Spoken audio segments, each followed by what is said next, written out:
Sa kabila ng limited reach ng TV5 at A2Z, pati na rin ang napakaraming spoilers dahil sa advanced screening sa Prime Video, nanatili pa ring panalo sa ratings game ang linlang nina Kim Chiu, Paulo Avellino, at JM De Guzman laban sa My Guardian Alien ni Marian Rivera sa loob ng halos 3 buwang pagtatapat ng 2 programa sa ere.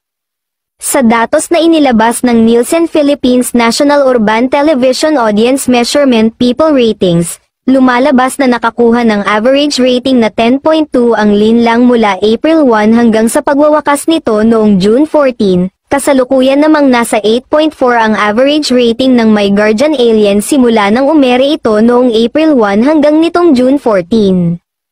Pumalo rin sa pinakamataas na 12% rating ang penultimate at finale episode ng linlang noong June 13 at 14, bagay na hindi pa nakakamit ng My Guardian Alien. Dahil dito, binansagan na si Kim ng ilang netizens bilang bagong primetime queen.